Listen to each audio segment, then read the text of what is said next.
Assalamualaikum warahmatullahi wabarakatuh. Halo, sobat semua. Selamat datang di channel kami Wonopotro, di mana setiap kisah hidup menjadi inspirasi. Di sini, kami menyajikan cerita-cerita yang penuh makna, menggugah hati, dan memberikan pelajaran berharga dari perjalanan hidup yang penuh warna. Apakah itu kisah perjuangan, keberhasilan, atau momen-momen reflektif, semuanya kami hadirkan, dengan harapan dapat menyentuh hati dan memberikan semangat baru bagi pirsawan, dan jangan lupa untuk subscribe, aktifkan lonceng notifikasi dan selamat menyaksikan.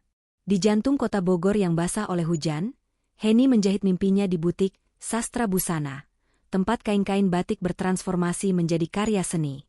Namun, ketika cinta dan pengkhianatan bertabrakan di rumah yang ia bangun dengan susah payah, rahasia gelap mengancam merobek keluarganya.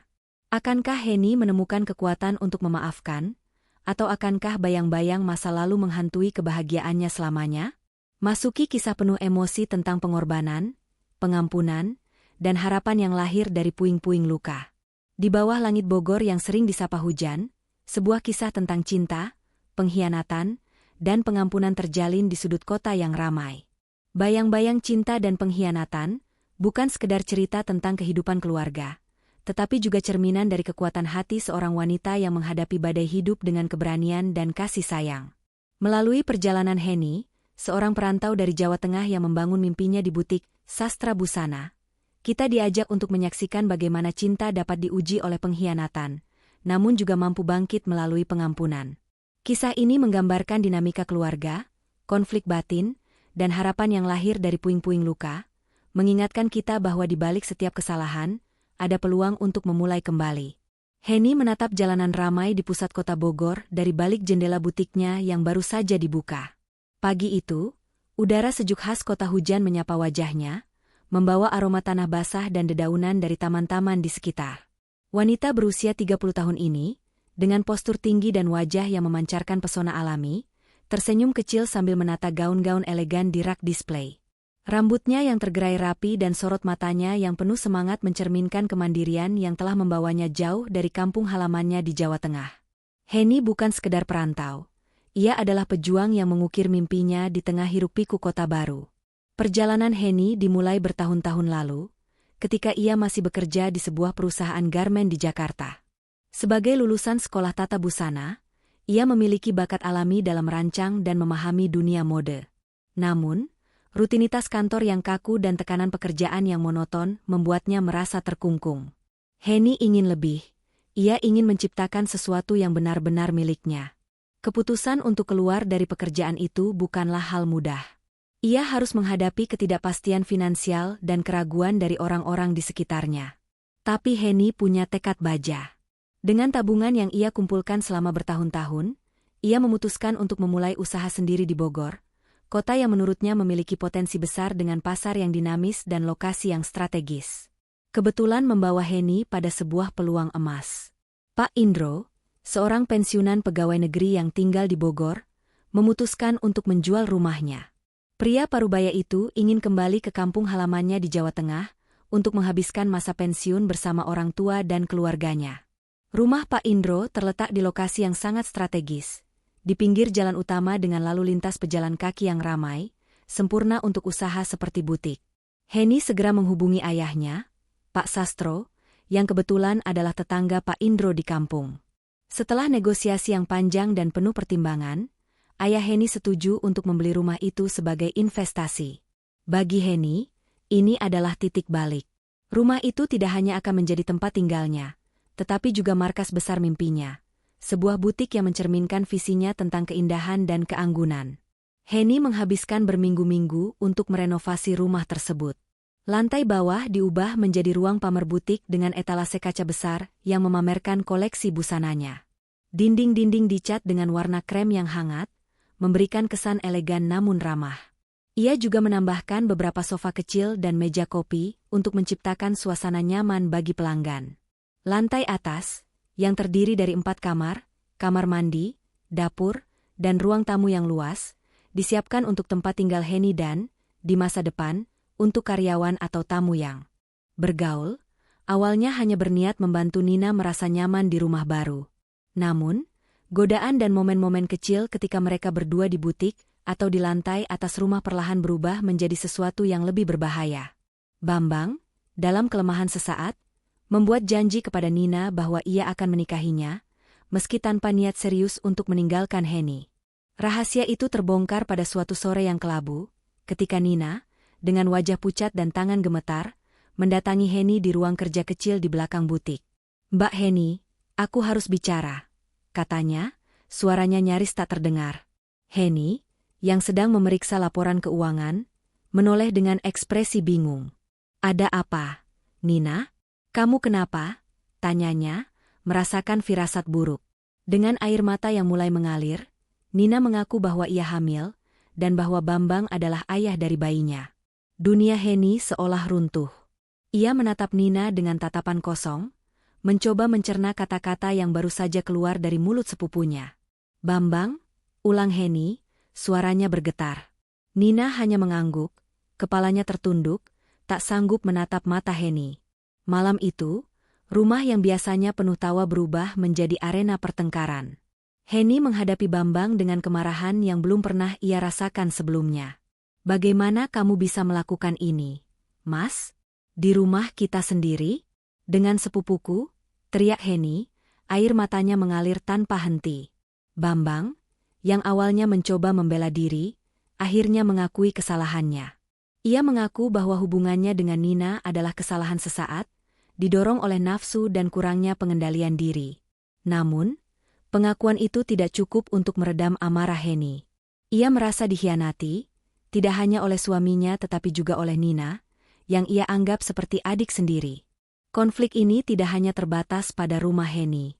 Nina, dengan tekad yang dipenuhi keputusasaan, menuntut Bambang untuk menikahinya, sesuai janji yang pernah diucapkannya. Henny, dengan tegas, menolak di madu. "Aku tidak akan berbagi suami, apalagi dengan orang yang kuperlakukan seperti keluarga," katanya dengan nada penuh kemarahan. Pertengkaran ini merembet hingga ke keluarga mereka di Jawa Tengah. Ibu Henny dan paman Nina, yang awalnya mendukung keputusan Nina untuk bekerja di Bogor, kini terpecah. Ibu Henny merasa malu dan marah pada Nina, sementara paman Nina menyalahkan Henny karena dianggap tidak bisa menjaga rumah tangganya. Ketegangan antara kakak dan adik di kampung ini memperkeruh suasana, membuat Henny merasa semakin terisolasi. Henny, yang memiliki kuasa atas rumah dan aset keluarga, mengambil keputusan tegas. Ia mengusir Bambang dari rumah, memintanya untuk meninggalkan semua yang telah mereka bangun bersama. Mobil keluarga, yang dibeli dari keuntungan butik, ditarik kembali oleh Henny. "Kamu tidak punya hak atas apapun di sini," katanya dengan dingin, meski hatinya hancur. Bambang, dengan kepala tertunduk, meninggalkan rumah tanpa perlawanan. Dalam keputusasaan, ia menikahi Nina secara siri, berusaha bertanggung jawab atas anak yang dikandung Nina. Mereka pindah ke sebuah kontrakan kecil di pinggiran Bogor, jauh dari kemewahan dan kenyamanan rumah Henny. Henny berusaha menjalani hari-harinya seperti biasa, tetapi luka pengkhianatan itu terasa begitu dalam. Ia tetap mengelola butik dengan profesionalisme, tersenyum pada pelanggan meski hatinya perih. Tiara, Praja, dan Salsa, yang masih terlalu kecil untuk memahami situasi, sering bertanya tentang ayah mereka. Henny hanya bisa menjawab dengan pelukan dan kata-kata lembut, "Ayah sedang bekerja jauh, nanti kita ketemu lagi." Di butik, karyawan merasakan perubahan suasana. Mereka berusaha menghibur Henny, tetapi tidak ada yang berani menyebut nama Nina atau Bambang. Nina, sementara itu, hidup dalam ketidakpastian.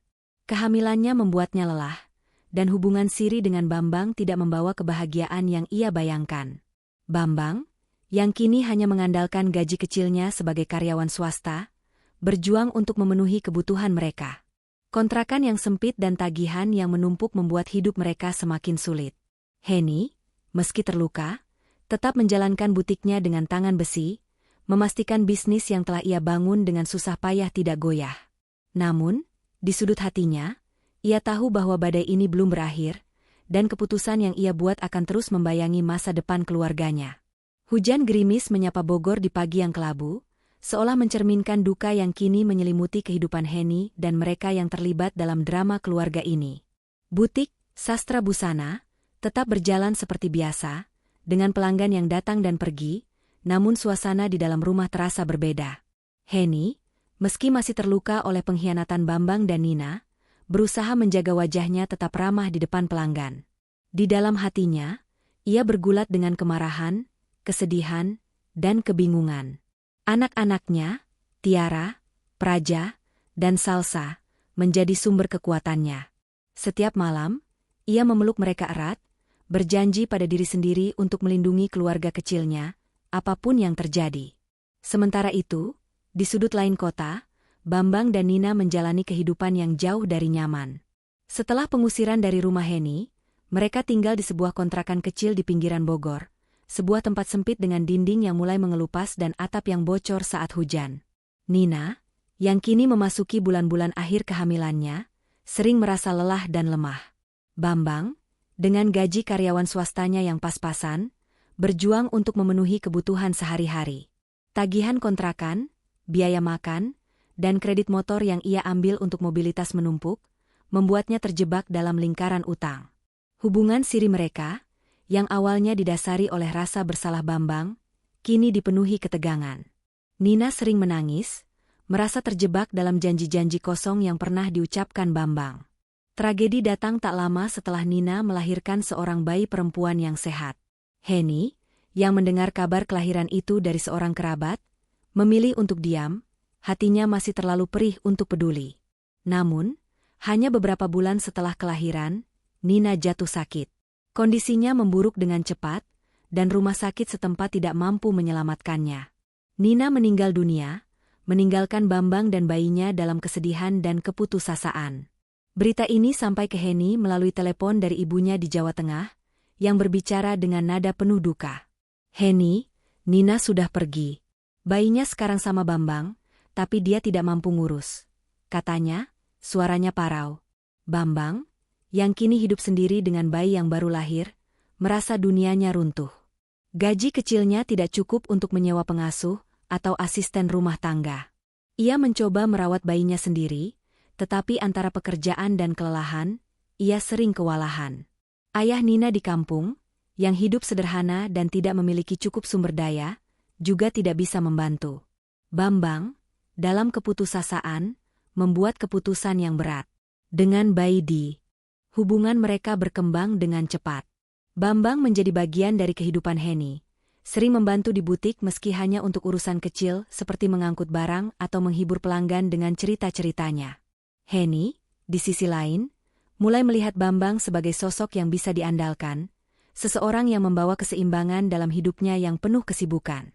Setelah setahun berpacaran, mereka memutuskan untuk menikah dalam sebuah upacara sederhana, dihadiri keluarga dan teman dekat. Bambang pindah dari kosnya ke rumah Henny, yang kini bukan hanya butik tetapi juga rumah bagi cinta mereka yang baru dimulai. Pagi di rumah Henny di Bogor selalu dimulai dengan hiruk-pikuk yang penuh kehangatan. Aroma kopi Jawa yang diseduh oleh asisten rumah tangga mengisi udara, bercampur dengan suara tawa anak-anak yang berlarian di ruang tamu. Henny dan Bambang, yang kini telah menikah selama beberapa tahun, telah dikaruniai 3 anak, Tiara, Praja, dan Salsa. Tiara, yang berusia 7 tahun, adalah anak sulung yang ceria dan suka menggambar. Praja, 5 tahun, penuh energi dan selalu ingin tahu, sering mengintip pekerjaan ibunya di butik. Salsa, yang baru berusia 2 tahun, adalah bayi yang manis, sering digendong karyawan butik saat Henny sibuk. Rumah yang juga berfungsi sebagai butik sastra busana, ini menjadi pusat kehidupan keluarga mereka, penuh dengan warna, kain, dan cinta. Henny bangun pagi itu dengan semangat seperti biasa. Ia mengenakan kemeja sederhana namun elegan, rambutnya diikat rapi, siap menjalani hari sebagai ibu sekaligus pengusaha. Butiknya, yang terletak di lantai bawah rumah, telah menjadi salah satu destinasi favorit di Bogor. Pelanggan datang dari berbagai kalangan, mulai dari pekerja kantoran yang mencari busana formal, hingga anak muda yang ingin gaun unik untuk acara spesial. Koleksi Henny, yang memadukan batik tradisional dengan desain modern, mendapat pujian karena keunikan dan kualitasnya. Ia sering menghabiskan malam untuk merancang, menjahit prototipe, atau mendiskusikan ide dengan penjahitnya, memastikan setiap jahitan sempurna. Bambang, Meski tetap bekerja sebagai karyawan swasta di perusahaan distribusi, selalu menyempatkan diri untuk membantu Henny. Ia sering pulang dengan membawa makan malam untuk keluarga, atau menghibur anak-anak agar Henny bisa fokus pada pekerjaannya. Meski gajinya sebagai karyawan tidak seberapa dibandingkan kesuksesan butik Henny, Bambang tidak pernah merasa kecil hati. Ia bangga pada istrinya dan sering mengatakan, "Henny, kamu bikin aku percaya bahwa mimpi itu bisa jadi nyata." Sikapnya yang suportif membuat Henny merasa beruntung memiliki suami yang memahami ambisinya. Butik Sastra Busana kini didukung oleh 4 karyawan setia, 2 penjahit terampil, seorang kasir yang cekatan, dan seorang asisten pemasaran yang membantu Henny menjalin hubungan dengan klien. Mereka bekerja seperti keluarga, saling bercanda di sela-sela kesibukan, dan sering makan bersama di dapur kecil di lantai atas. Lantai atas rumah, yang terdiri dari 4 kamar, kamar mandi, dapur, dan ruang tamu yang luas, menjadi tempat yang nyaman bagi karyawan yang ingin menginap atau tamu yang berkunjung. Henny sengaja merancang ruang ini agar fleksibel, mencerminkan sifatnya yang praktis namun penuh perhatian. Suatu hari, Ibu Henny dari Jawa Tengah menelepon, membawa kabar yang akan mengubah dinamika rumah tangga mereka. Ia meminta Henny untuk menerima Nina, sepupu Henny yang baru lulus SMA. Nina adalah anak dari adik Ibu Henny, yang tinggal di kampung yang sama dengan keluarga Henny. Paman Henny, ayah Nina, juga mendesak agar Nina diberi kesempatan belajar bekerja di Bogor, dengan harapan ia bisa mandiri seperti Henny. "Nina anak baik, Henny. Dia cuma butuh bimbingan," kata ibunya dengan nada penuh harap. Henny, yang selalu menghormati keluarganya, setuju meski dengan sedikit keraguan. Ia tahu mengelola butik dan keluarga sudah cukup menantang, tetapi ia tidak ingin mengecewakan ibunya. Nina tiba di Bogor seminggu kemudian, membawa koper sederhana dan senyum malu-malu. Dengan wajah yang biasa saja dan sikap yang sopan, ia langsung berusaha menyesuaikan diri. Henny memperkenalkannya pada karyawan dan memberikan tur singkat di butik. "Kamu mulai dari hal kecil dulu, ya, Nina? Nanti kalau sudah terbiasa, aku ajarin lebih banyak," kata Henny dengan ramah. Nina mengangguk antusias, matanya berbinar melihat koleksi gaun dan kain yang tersusun rapi. Henny memutuskan untuk memberikan Nina tanggung jawab awal, seperti membantu mengemas pesanan dan menyapa pelanggan. Nina terbukti rajin, dan dalam waktu singkat, ia mulai dipercaya untuk berurusan langsung dengan klien, seperti mengatur janji temu atau mengirimkan pesanan.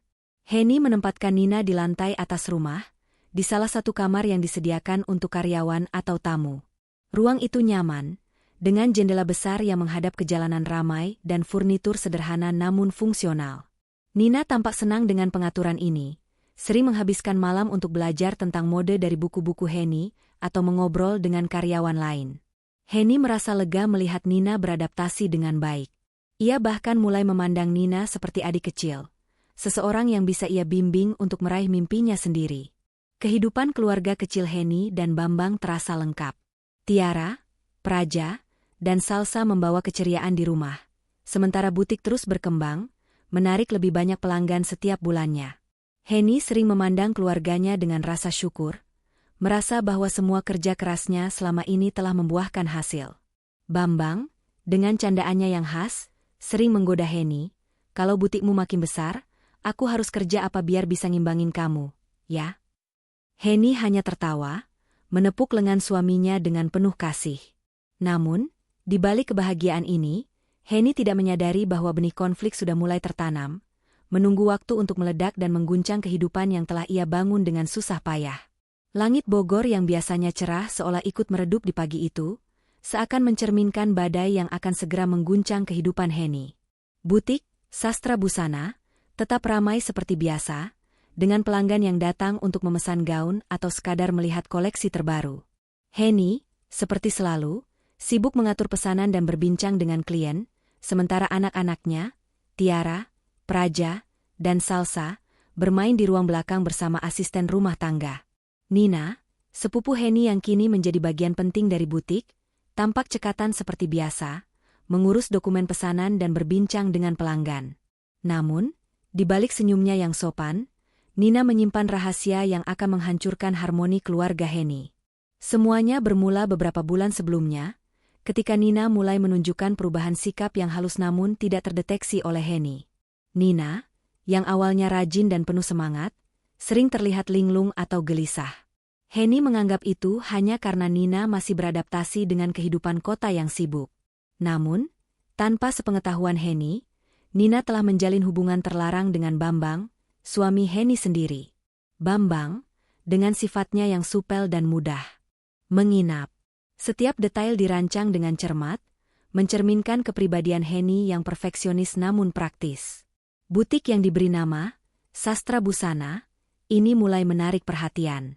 Henny memanfaatkan keahliannya untuk merancang pakaian yang memadukan gaya modern dengan sentuhan tradisional Jawa, seperti kain batik yang dipadukan dengan potongan kontemporer. Pelanggannya beragam, mulai dari ibu-ibu pekerja kantoran hingga remaja yang mencari gaun untuk acara spesial. Dalam waktu singkat, butik itu menjadi perbincangan di kalangan warga Bogor.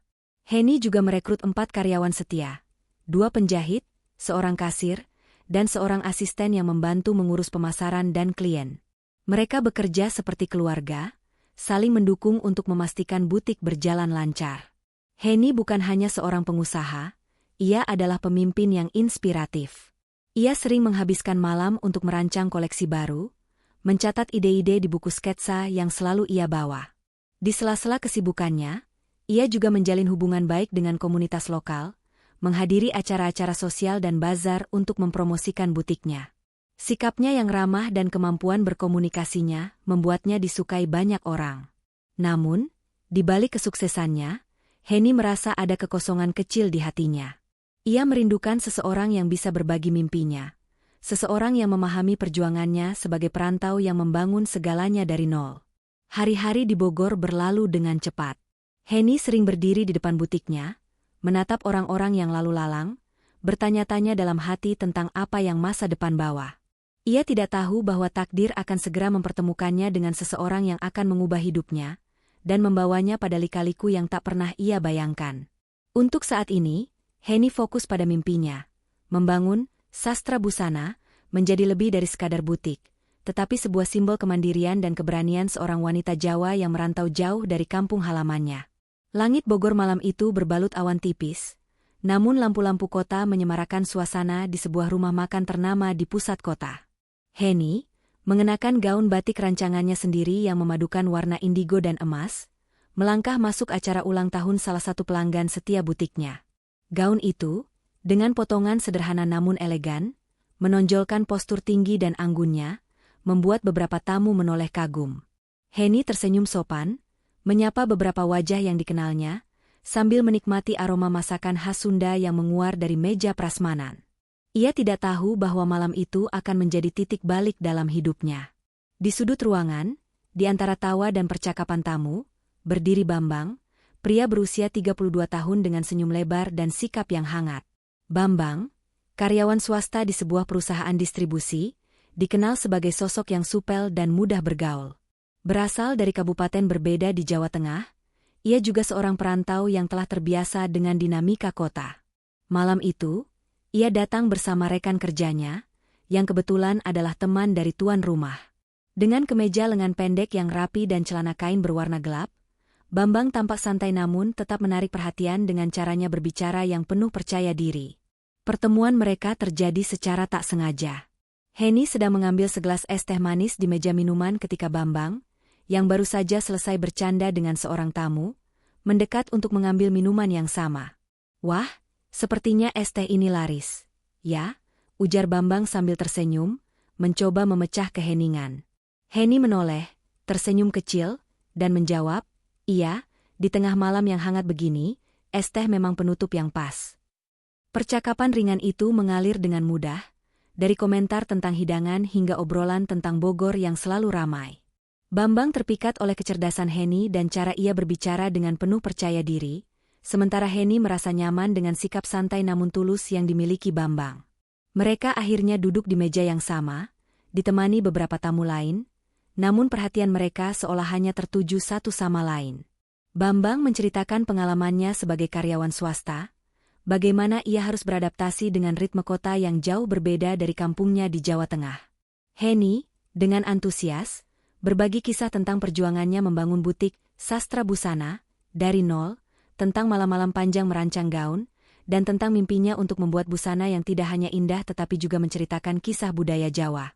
Saya suka melihat orang merasa percaya diri dengan pakaian yang mereka kenakan, kata Heni, matanya berbinar. Bambang mendengarkan dengan penuh perhatian, kagum pada semangat dan kemandirian wanita di depannya.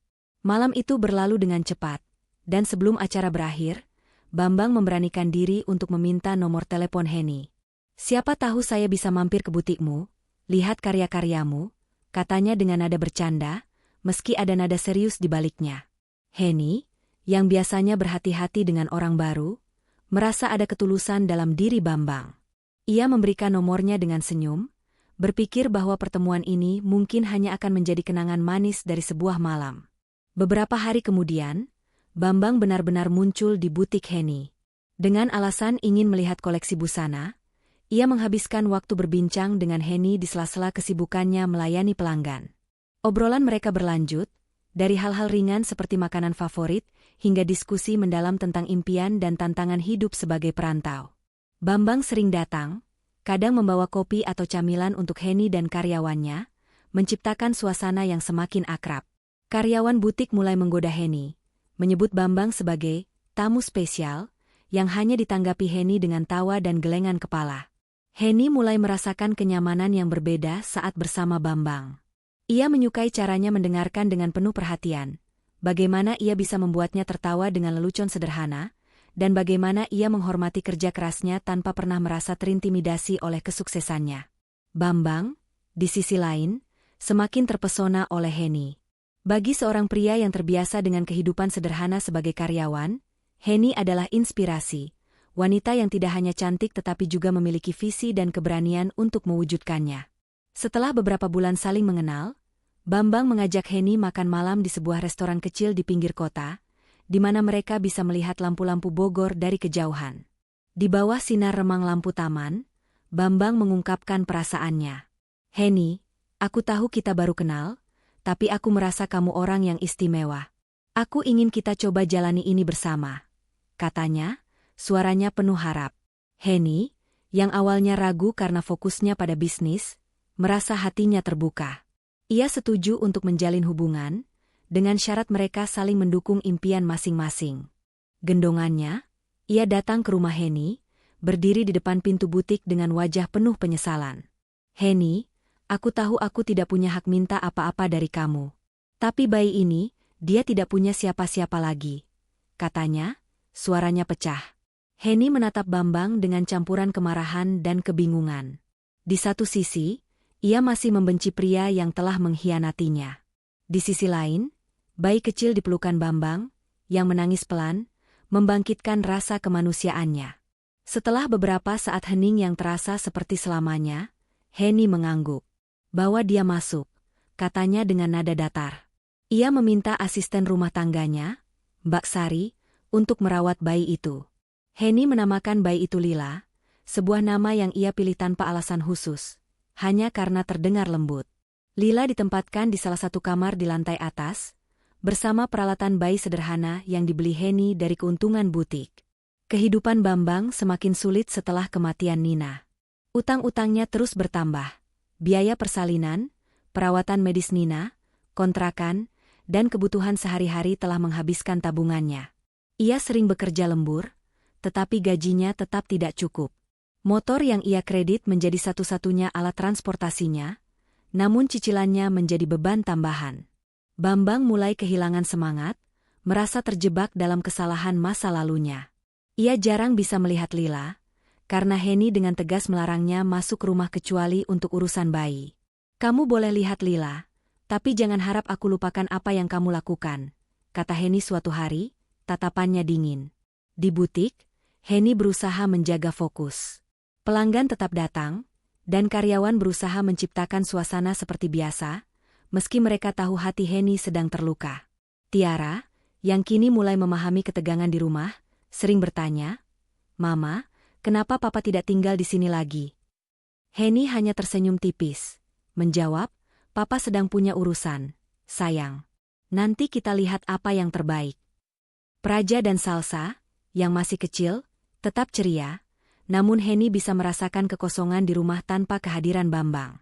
Heni sering merenung di malam hari, setelah anak-anak tidur dan butik tutup. Ia memikirkan keputusannya untuk merawat Lila, bertanya-tanya apakah itu langkah yang tepat. Rasa kemanusiaannya mendorongnya untuk melindungi bayi tak berdosa itu. Tetapi setiap kali ia melihat Lila, ia teringat pada pengkhianatan Nina dan Bambang. Meski begitu, Heni tidak pernah membeda-bedakan Lila dari anak-anaknya sendiri. Ia memastikan Mbak Sari merawat Lila dengan penuh kasih, membelikan susu dan pakaian dari butiknya sendiri. Di tengah luka yang masih menganga, Heni menunjukkan kekuatan yang luar biasa, menjalankan peran sebagai ibu. Sore di Bogor berbalut sinar jingga yang lembut, menyelinap melalui jendela besar butik Sastra Busana. Heni duduk di meja kecil di sudut ruangan, menatap sketsa gaun baru yang belum selesai. Di lantai atas, suara tawa Tiara, Praja, dan Salsa terdengar, bercampur dengan tangisan kecil Lila, bayi yang kini menjadi bagian dari keluarga mereka. Heni menghela napas, hatinya masih bergulat dengan luka masa lalu, namun ada secercah harapan yang mulai muncul. Kehidupan yang sempat hancur akibat pengkhianatan Bambang dan Nina perlahan mulai menemukan titik terang, didorong oleh cinta anak-anaknya dan kebesaran hatinya sendiri. Beberapa bulan telah berlalu sejak kematian Nina dan keputusan Heni untuk merawat Lila. Butik tetap menjadi pusat kehidupan Heni, dengan pelanggan yang terus berdatangan dan karyawan yang setia mendampinginya. Namun, di balik kesibukan itu, Heni sering merenung tentang Bambang. Pria yang dulu ia cintai kini hidup dalam kesulitan, terlilit utang dari biaya kontrakan, kredit motor, dan perawatan Nina selama sakit. Bambang sesekali datang untuk melihat Lila, selalu dengan wajah penuh penyesalan. Heni, meski masih menjaga jarak, tidak bisa mengabaikan kenyataan bahwa Bambang adalah ayah dari anak-anaknya dan, secara biologis, juga ayah Lila. Anak-anak Heni, terutama Tiara yang mulai besar, menjadi jembatan yang tak terduga. Suatu malam, saat Heni menyelimuti Tiara, anak sulungnya itu bertanya dengan polos, "Mama, apa papa tidak boleh pulang? Aku kangen cerita papa." Praja, yang mendengar dari ranjang sebelah, ikut mengangguk, "Iya, papa kan lucu." Salsa, yang masih kecil, hanya tersenyum tanpa benar-benar memahami, namun kehadirannya menambah kehangatan. Pertanyaan polos itu mengguncang hati Heni. Ia menyadari bahwa, meski luka pengkhianatan masih terasa, anak-anaknya merindukan ayah mereka. Heni mulai bertanya pada dirinya sendiri, apakah ia bisa memaafkan demi kebahagiaan Tiara, Praja, dan Salsa? Keputusan untuk memaafkan tidak datang dalam semalam. Heni menghabiskan banyak malam dengan doa dan renungan, mencoba menyeimbangkan antara harga dirinya dan kebutuhan keluarganya. Ia juga melihat bagaimana Bambang berubah. Pria itu kini tampak lebih kurus. Wajahnya penuh kerutan akibat beban hidup. Bambang sering membantu di sekitar butik dari kejauhan, seperti mengantar bahan kain atau memperbaiki rak kecil, tanpa pernah meminta imbalan. Ia juga berhenti bekerja sebagai karyawan swasta, karena gajinya tidak cukup untuk menutupi utang dan kebutuhan Lila. "Heni, aku tahu aku salah. Aku cuma ingin anak-anak kita bahagia," katanya suatu hari, suaranya penuh penyesalan. Heni akhirnya mengambil langkah besar. Suatu sore, ia memanggil Bambang ke ruang tamu di lantai atas. Di hadapan Tiara, Praja, dan Salsa, yang bermain dengan mainan mereka, Heni berkata dengan tenang, "Mas, aku tidak bisa hapus apa yang sudah terjadi. Tapi demi anak-anak, aku mau coba membuka hati lagi. Kamu bisa kembali ke sini, tapi dengan syarat, kamu harus buktikan bahwa kamu berubah." Bambang menatap Heni dengan mata berkaca-kaca, mengangguk tanpa kata-kata. Anak-anak, yang mendengar percakapan itu, berlari memeluk ayah mereka, menciptakan momen yang penuh emosi. Bambang pindah kembali ke rumah Heni, menempati kamar kecil di lantai atas. Ia mulai membantu Heni di butik, mengambil peran seperti mengurus pengiriman, mengelola inventaris, dan bahkan membantu memasarkan koleksi baru. Heni, meski awalnya kaku, mulai melihat ketulusan dalam usaha Bambang. Ia juga memperhatikan bagaimana Bambang berinteraksi dengan Lila, merawatnya dengan penuh kasih sayang meski bayi itu mengingatkannya pada masa lalu yang pahit. Lila, yang kini mulai tersenyum dan merangkak, menjadi bagian tak terpisahkan dari keluarga. Mbak Sari, asisten rumah tangga, merawat Lila seperti anak sendiri, memastikan ia mendapat perhatian yang sama seperti Tiara, Praja, dan Salsa.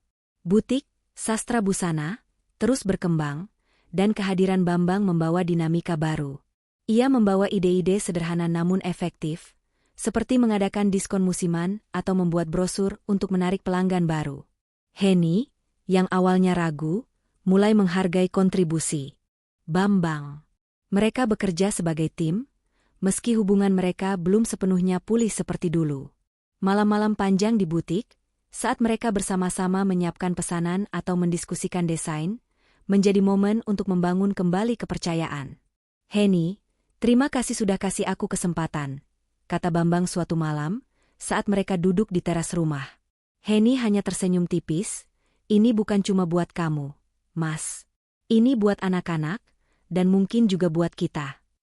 Kehidupan keluarga mereka perlahan menemukan ritme baru. Tiara, Praja, dan Salsa kembali ceria dengan kehadiran ayah mereka, sementara Lila tumbuh dengan penuh kasih di tengah keluarga yang menerimanya. Henny, dengan kebesaran hatinya, tidak hanya memaafkan Bambang tetapi juga merangkul Lila sebagai bagian dari hidupnya. Bayang-bayang pengkhianatan masih ada, namun Henny dan Bambang membuktikan bahwa cinta, pengampunan, dan kerja keras bisa menyembuhkan luka. Butik sastra busana bukan lagi sekadar tempat usaha. Ia menjadi simbol ketangguhan keluarga yang bangkit dari badai, menuju awal baru yang penuh harapan.